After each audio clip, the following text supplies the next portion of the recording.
الحمد لله نحمده ونستعينه ونستغفره ونؤمن به ونتوكل عليه ونعوذ بالله من شرور أنفسنا ومن سيئات أعمالنا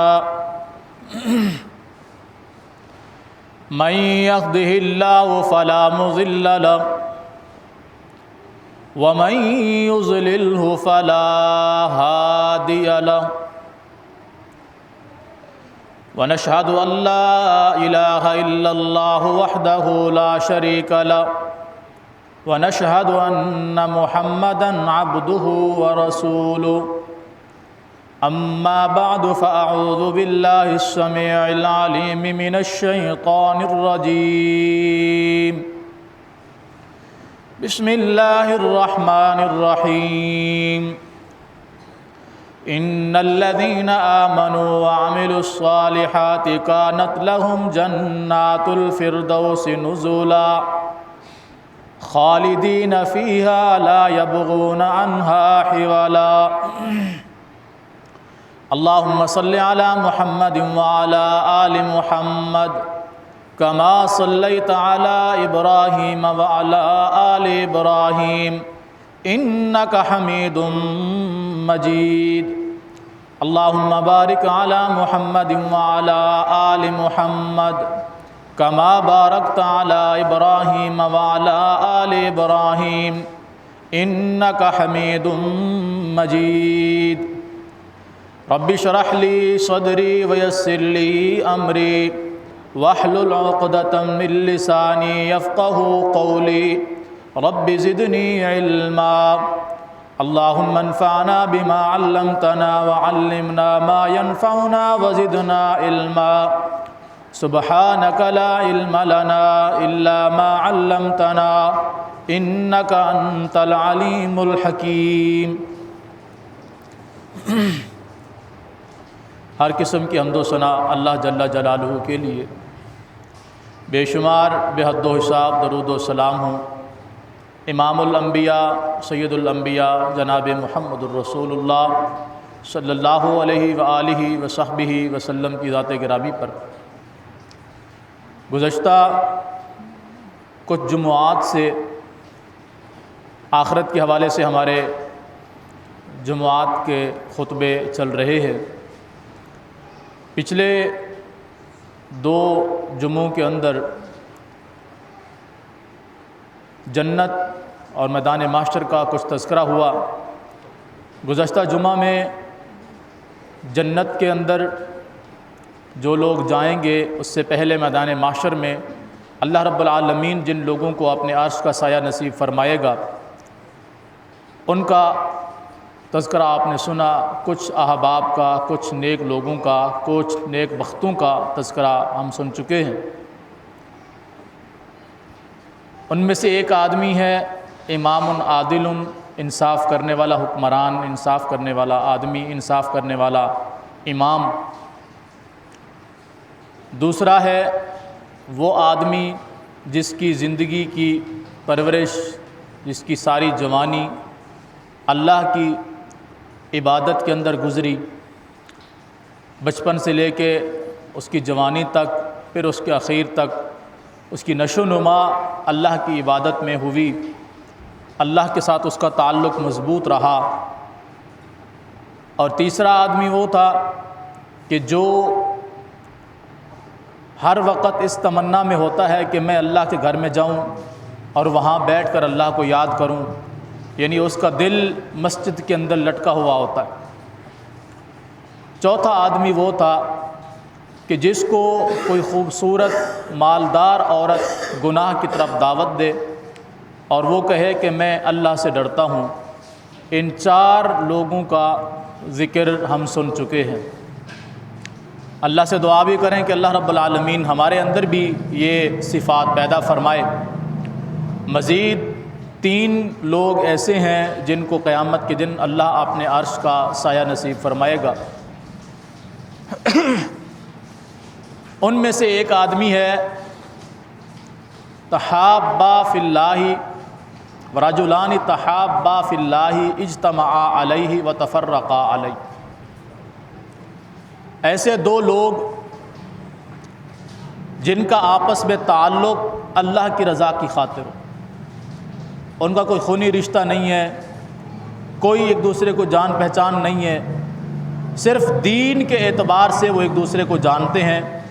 وہ بھی مسلمان ہے، وہ بھی مسلمان ہے، وہ بھی مومن ہے، وہ بھی مومن ہے۔ یہ جب کبھی بھی ان کی آپس میں ملاقات ہوتی ہے تو مسکراتے ہوئے ایک دوسرے سے ملتے ہیں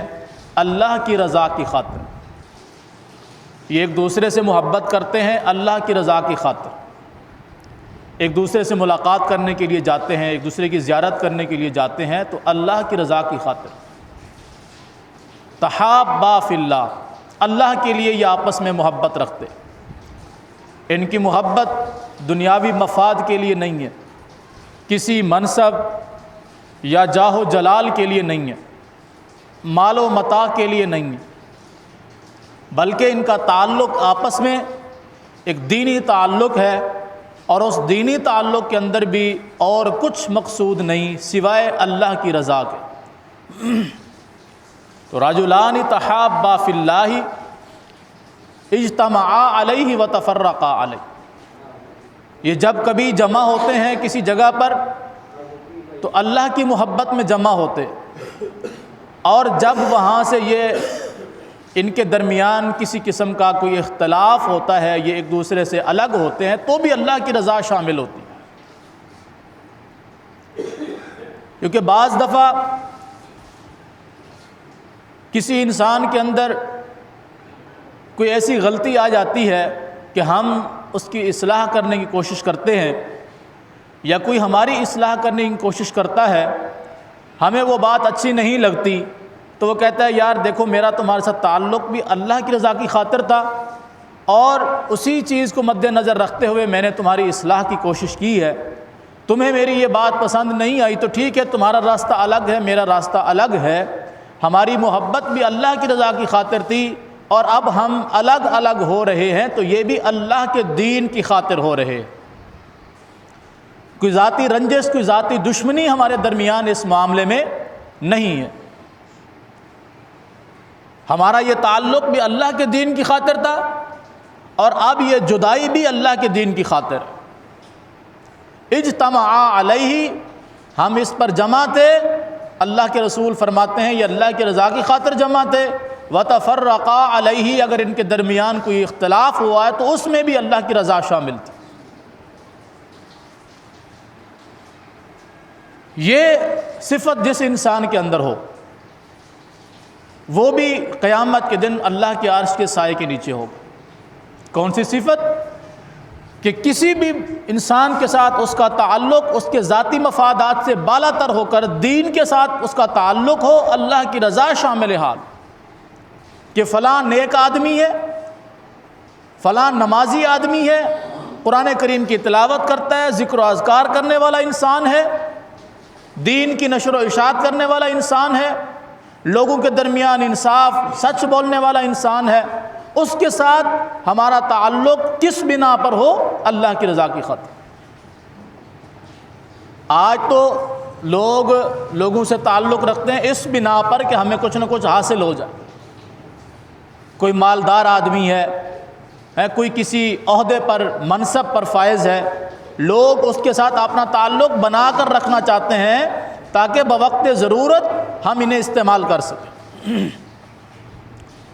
اور بہت ساری جگہوں پر ہم یہ دھونس بھی جماتے ہیں، تم جانتے نہیں ہو میرا تعلق کس بندے کے ساتھ ہے، وہ فلانا MNA MPA، فلانا پولیس کا افسر، رینجر کا افسر، فوج کا افسر، فلانا وزیر مشیر، میرا اس کے ساتھ تعلق ہے، تم مجھے جانتے نہیں ہو۔ حالانکہ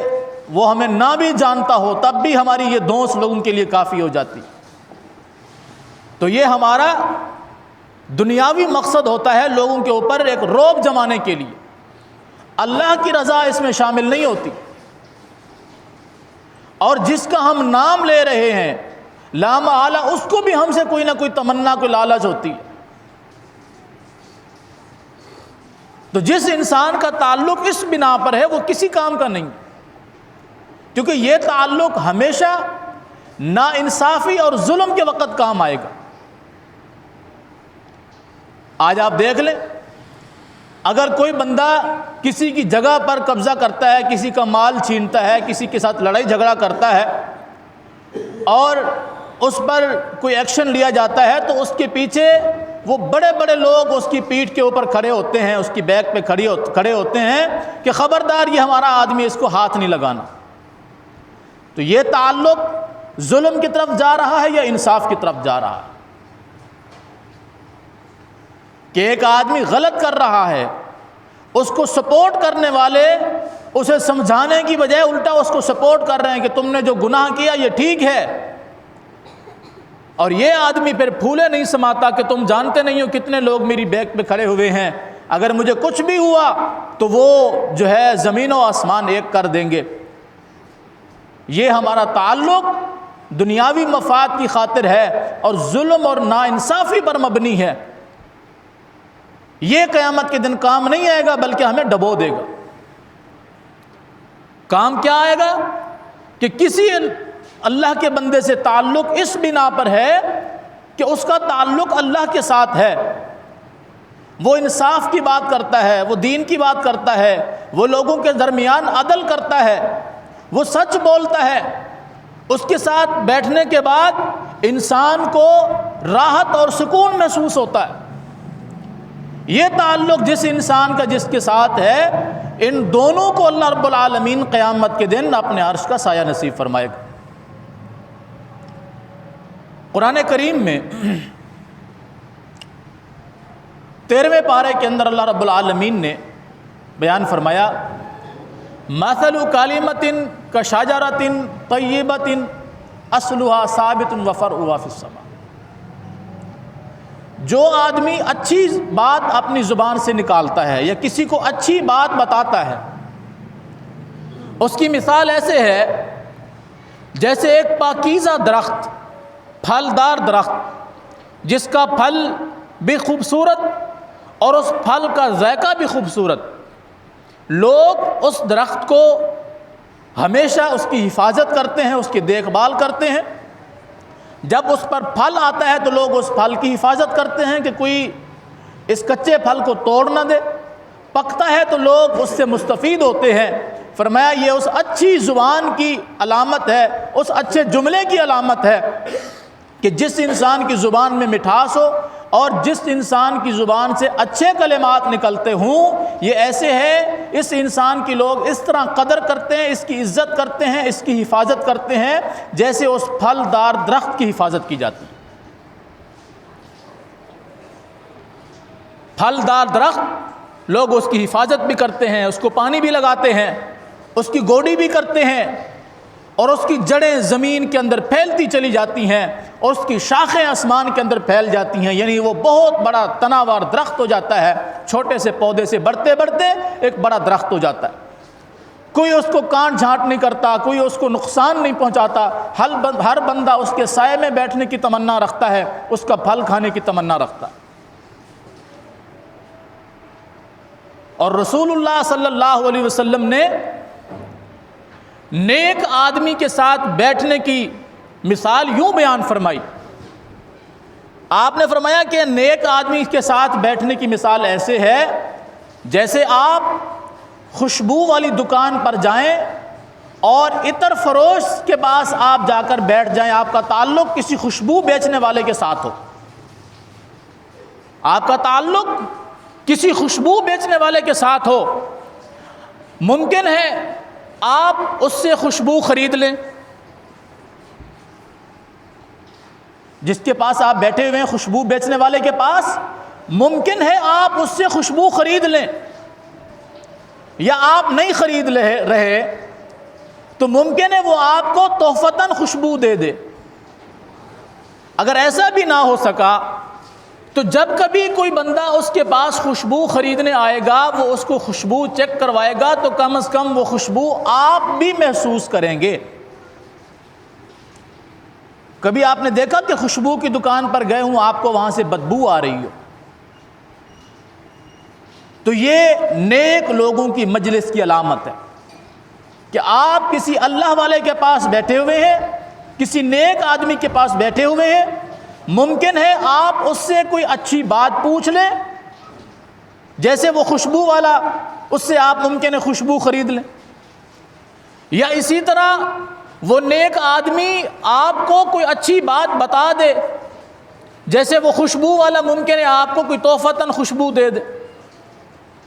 یا پھر تیسری بات کہ اس نیک آدمی کے پاس کوئی بھی بندہ اگر آئے گا کوئی بات چیت کرنے کے لیے اور وہ اس سے بات چیت کرے گا تو وہ اچھی گفتگو آپ بھی سن لو گے۔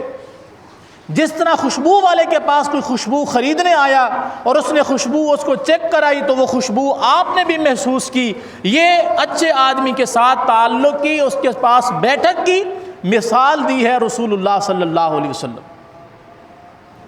کہ نیک آدمی سے یا تو آپ کچھ پوچھ لو گے، یا وہ آپ کو کوئی نصیحت کر دے گا، یا وہ کسی اور سے گفتگو کرے گا، تب بھی آپ کوئی اچھی بات اس سے سن لو گے۔ فرمایا یہ نیک آدمی کی مثال ہے، اس طرح تم اپنے تعلق کو مضبوط رکھو۔ اور ایک اور حدیث میں رسول اللہ صلی اللہ علیہ وسلم نے فرمایا، آپ نے فرمایا کہ آدمی اپنے دوست کے دین پر ہوتا ہے، جس کے ساتھ اس کا تعلق ہے، جس کے ساتھ اس کی دوستی ہے، وہ دیکھے کہ وہ کس دین پر قائم ہے۔ اگر کوئی آدمی شرک و بدعت کے اندر ملوث ہے اور ہمارا اس کے ساتھ تعلق ہے، لا محالہ وہ ہمیں بھی گناہ کے اندر لے جائے گا۔ اور ایک آدمی قرآن و سنت کا ماننے والا ہے، اس پر عمل کرتا ہے، اس کے ساتھ ہمارا تعلق ہے، یہ دوستی قیامت کے دن ہمارے کام آئے گی۔ اس لیے آپ نے فرمایا تم میں سے لوگوں کو چاہیے کہ آپ اپنا دوست بناتے وقت دیکھیں کہ وہ کس کو اپنا دوست بنا رہے ہیں، اس کا تعلق اللہ کے ساتھ کیسا ہے۔ اور برے آدمی کی مثال رسول اللہ صلی اللہ علیہ وسلم نے بھی دی اور قرآن نے بھی بات کہی، وَمَثَلُ كَلِمَةٍ خَبِيثَةٍ كَشَجَرَةٍ خَبِيثَةٍ اجْتُثَّتْ مِنْ فَوْقِ الْأَرْضِ مَا لَهَا مِنْ قَرَارٍ۔ فرمایا کہ برے آدمی کی مثال ایسے ہے جیسے ایک جھاڑی دار کانٹے دار درخت جس کا پھل بھی کڑوا، جس کی شاخیں بھی کانٹے والی، کہ لوگ اس کے پاس سے گزریں تو ان کو نقصان پہنچے، اس کا اگر وہ پھل کھائیں تو پھل ان کا کڑوا ہو، ذائقہ بد جو ہے اچھا نہ ہو، اس کا بد ذائقہ پھل ہو۔ فرمایا اس درخت کو کوئی آدمی زمین کے اوپر رہنے ہی نہیں دیتا۔ کوئی جھاڑی دار درخت کو اپنے گھر کے سامنے اگاتا ہے، راستے میں اگاتا ہے، راستے صاف کر دیے جاتے ہیں کہ بھئی یہ کانٹے دار جھاڑی دار درخت ہیں، یہ لوگوں کو نقصان پہنچاتے ہیں، آنے جانے والوں کو تکلیف ہوتی ہے، ان کو کاٹ ڈالو۔ اور سایہ دار درخت یا پھل دار درخت لوگ اس کی حفاظت کرتے ہیں، کسی کو نقصان نہیں پہنچانے دیتے۔ فرمایا برے آدمی کی مثال یا بری بات کی مثال، جب اپنی زبان سے کوئی بندہ بات نکالتا ہے اگر وہ بری بات ہے، اس کی مثال اس درخت کی ہے کہ جس کو زمین کے اندر کوئی رہنے ہی نہیں دیتا، کوئی اس کی جگہ نہیں ہے زمین کے اندر رہنے کی۔ اور رسول اللہ صلی اللہ علیہ وسلم نے کیا فرمایا؟ برے آدمی کی مثال ایسے ہے جیسے آپ لوہار کے پاس بیٹھے ہوئے ہوں، لوہار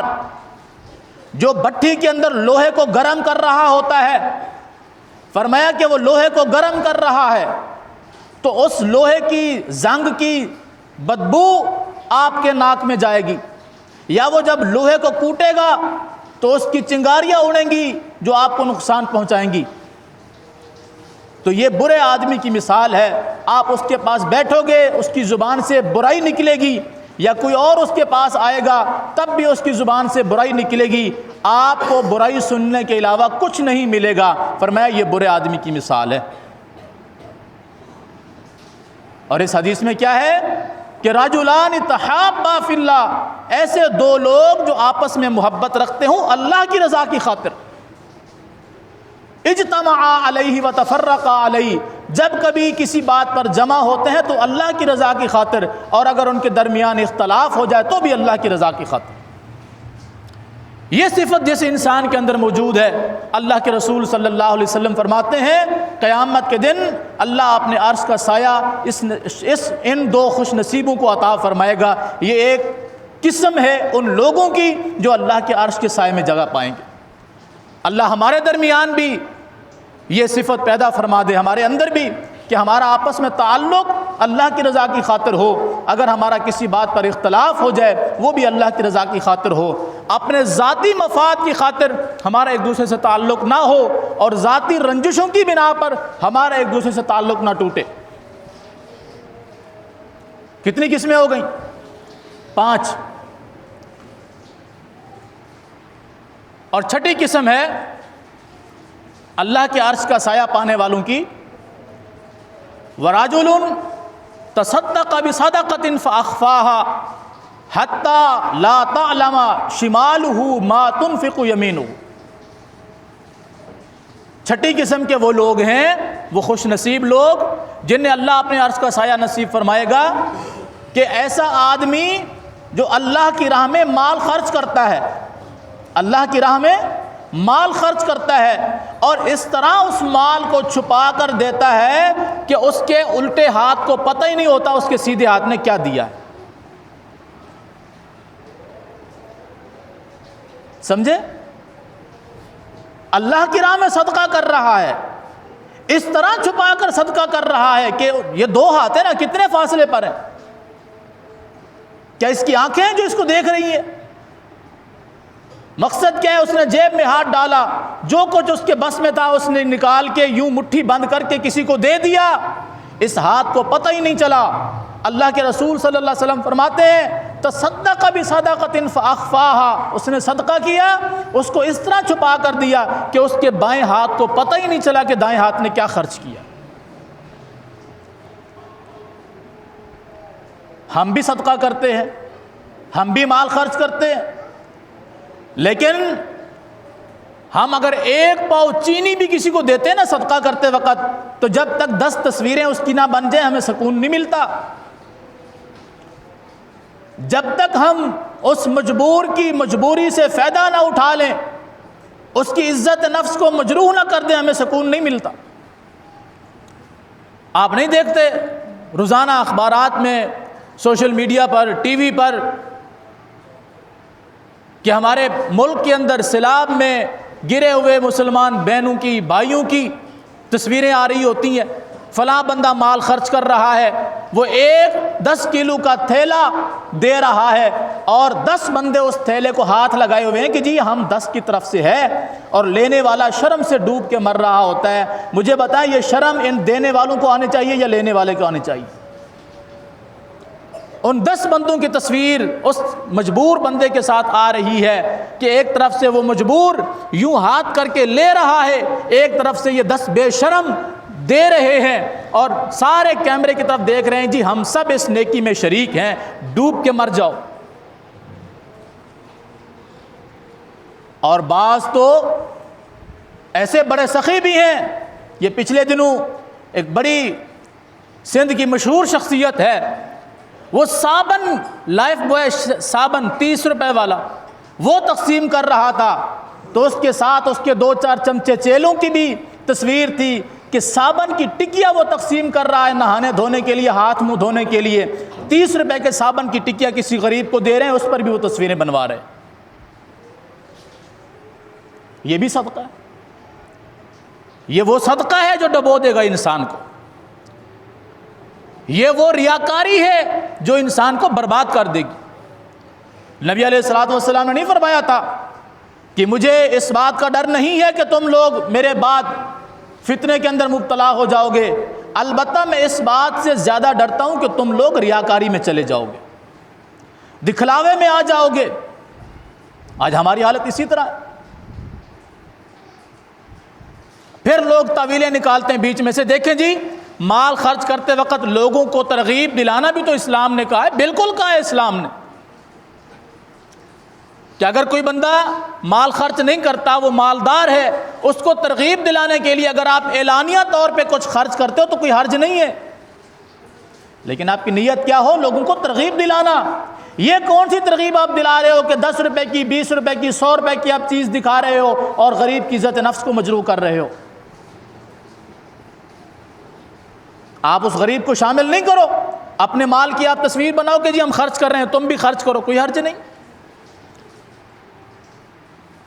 لیکن اس بہن کو، اس بیٹی کو، اس بھائی کو کیوں ذلیل کر رہے ہو؟ اپنے مال خرچ کرتے وقت.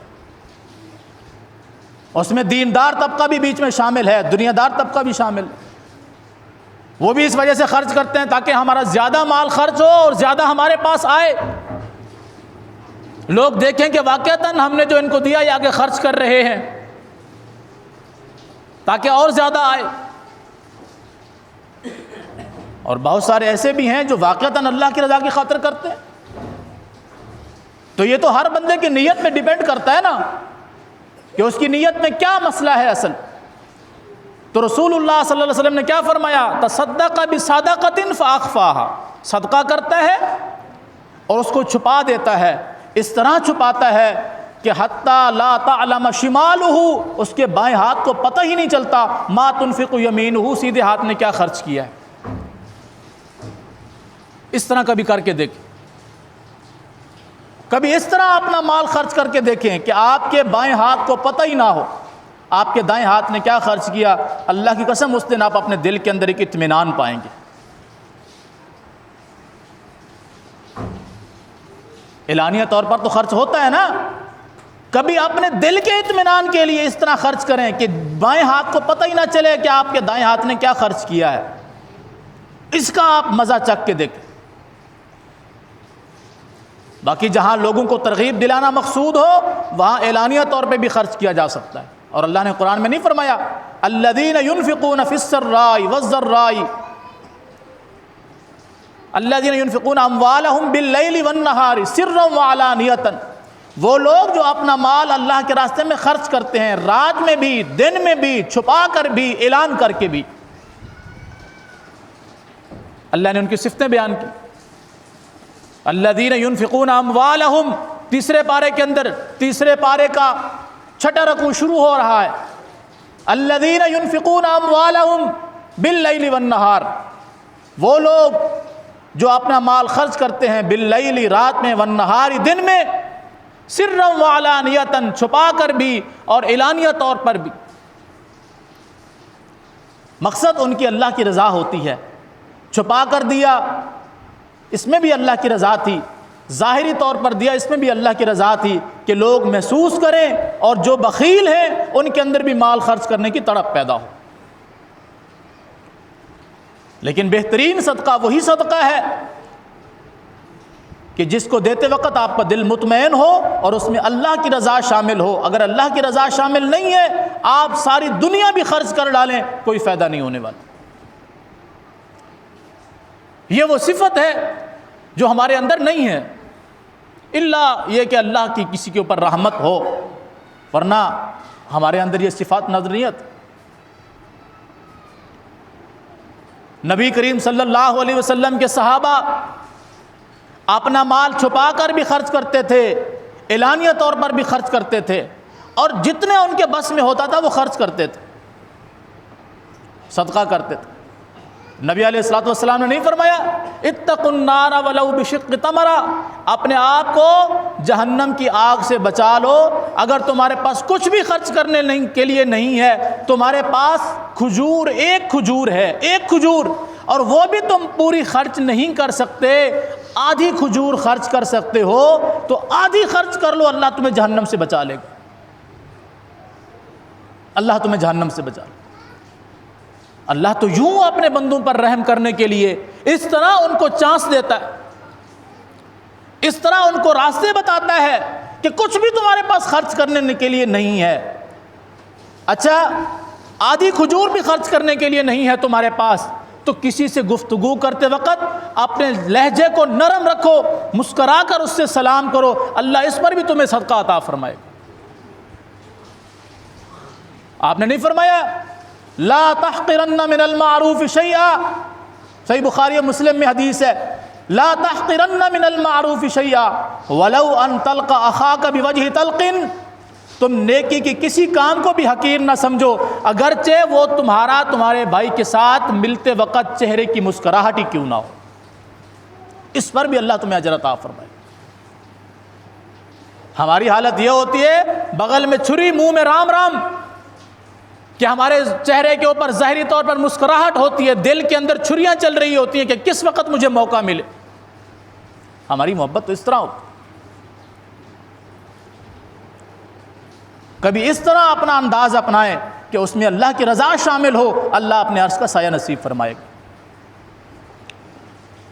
6 قسم کے لوگ، 7ویں قسم کے لوگ وہ ہیں جن کو اللہ اپنے عرش کا سایہ نصیب فرمائے گا کہ رجل ذکر اللہ خالیا ففاضت عیناہ، ایسا آدمی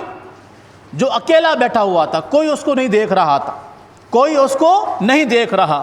دن کے وقت وہ اکیلا بیٹھا ہے یا رات کے وقت وہ اکیلا بیٹھا ہے،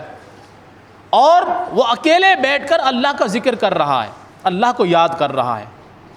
اور اس طرح اس کا دل اللہ کے ساتھ جڑا ہوا ہے کہ ففاضت عیناہ، اللہ کو یاد کرتے کرتے اس کی آنکھوں سے آنسو جاری ہو گئے۔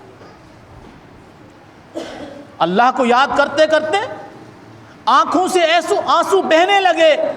صرف اللہ کے ڈر کے لیے، اللہ کے خوف کو سامنے رکھتے ہوئے، اللہ کی رضا کو سامنے رکھتے ہوئے۔ نبی علیہ الصلوۃ والسلام فرماتے ہیں یہ وہ خوش نصیب ہے جس کو قیامت کے دن اللہ اپنے عرش کا سایہ نصیب فرمائے۔ کون؟ اکیلا بیٹھا ہوا ہے، کوئی نہیں اس کو دیکھ رہا۔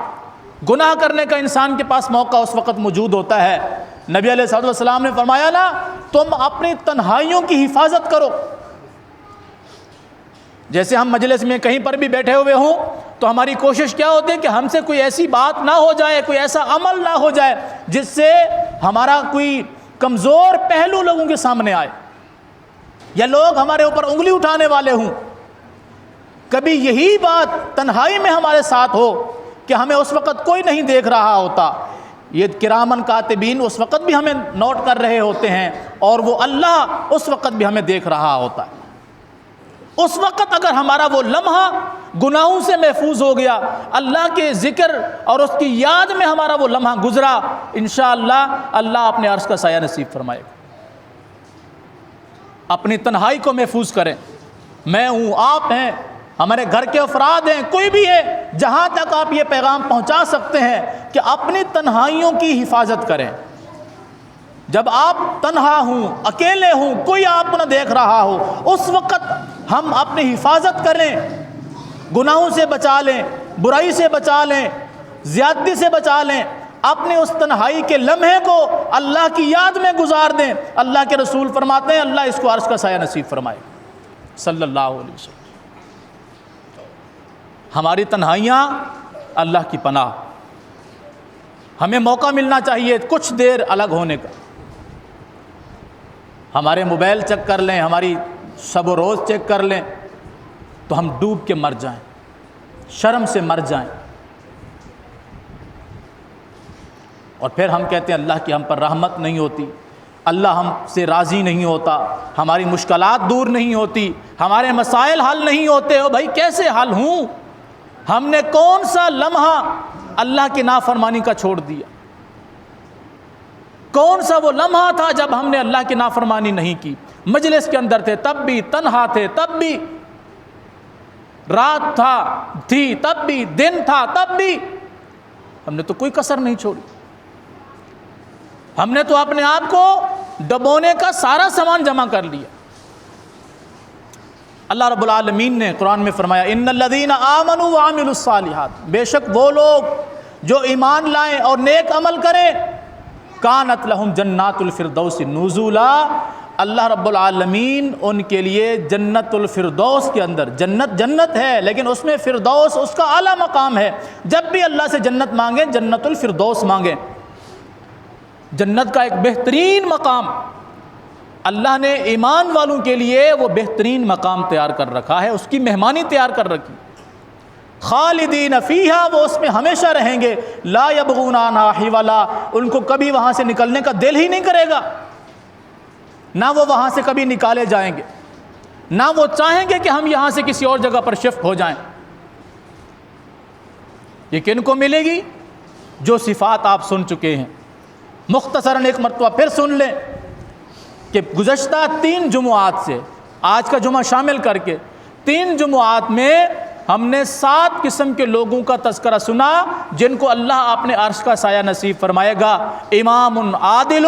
انصاف کرنے والا امام، انصاف کرنے والا حاکم، انصاف کرنے والا آدمی، جو اپنے گھر میں انصاف کرتا ہے، اپنے محلے میں انصاف کرتا ہے، جس جگہ پر اسے بڑا بنایا جائے وہ وہاں انصاف سے کام لیتا ہے، بے انصافی نہیں کرتا، یہ اللہ کے عرش میں کے سائے کے نیچے ہوگا۔ وَرَجُلٌ شَابٌ نَشَأَ فِي عِبَادَةِ اللَّهِ، اور ایسا آدمی جس کی پرورش اللہ کی عبادت میں ہوئی ہو، پیدا ہوتے ہی اس کی جو پرورش کی گئی وہ اللہ کی عبادت میں، اللہ کے ذکر میں اس کی پرورش کی گئی، اور ہمیشہ اس کا دل، اس کی زبان، اس کا جسم اللہ کی عبادت میں مشغول رہتا ہے۔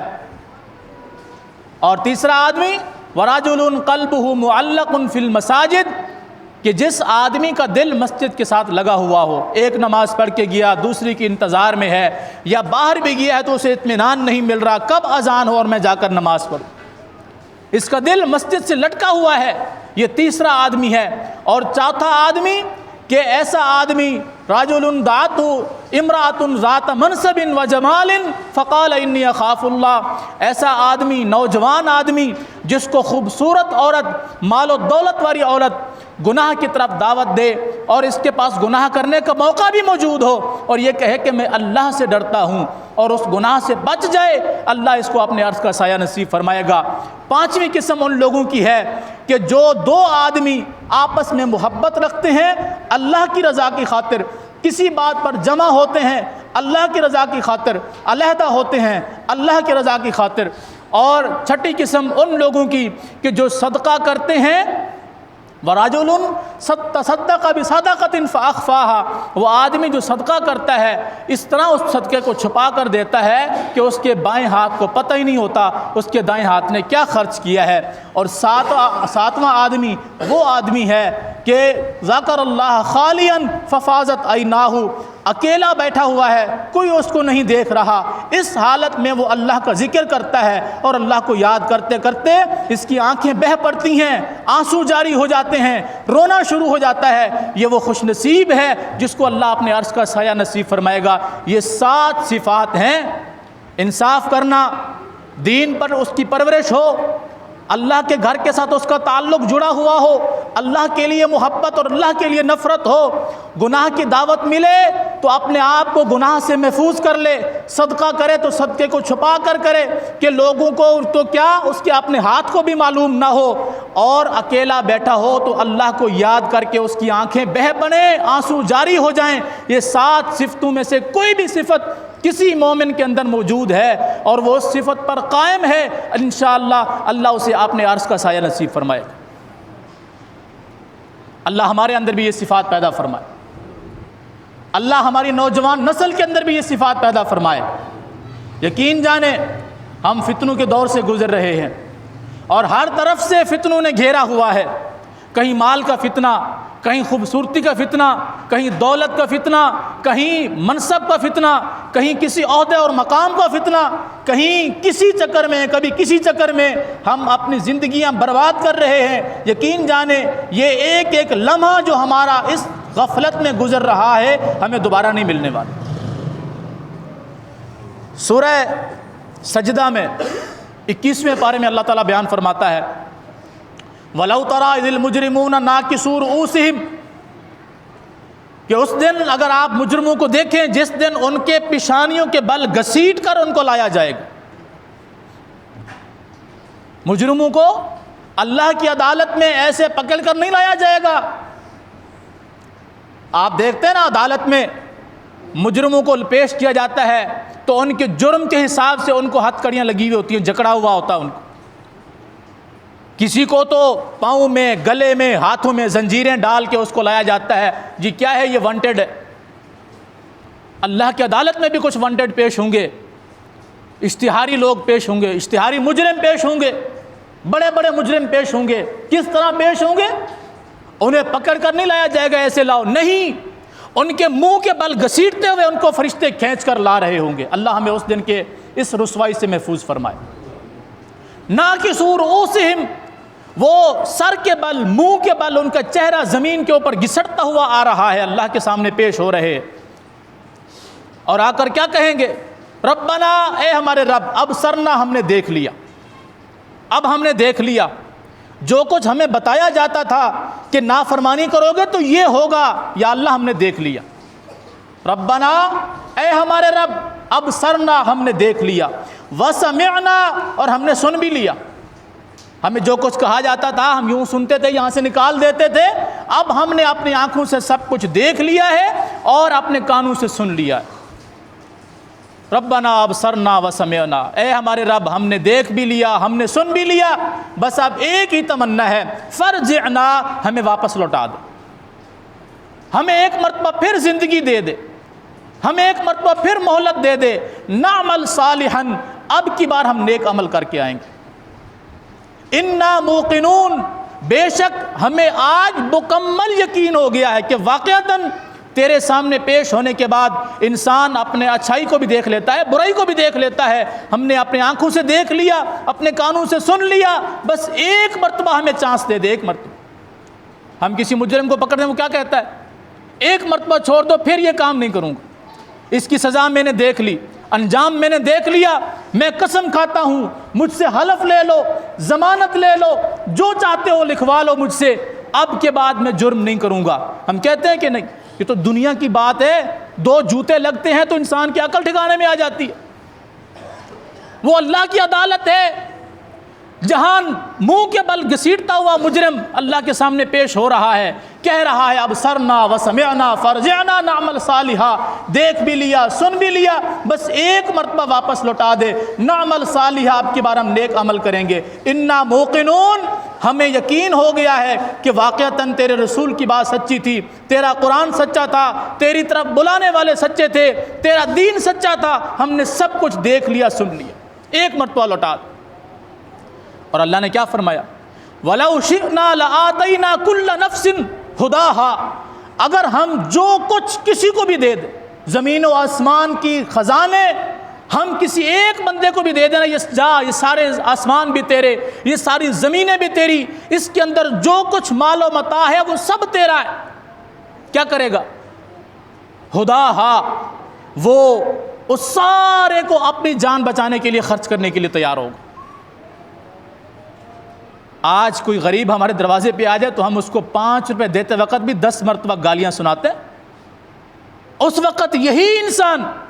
سارے آسمان و زمین کے خزانے اس کو مل جائیں، یہ اللہ کی راہ میں خرچ کرنے کے لیے تیار ہوگا اور کہے گا ایک مرتبہ چانس مل جائے۔ او میرے بھائیو، وہاں سے چانس نہیں ملنے والا،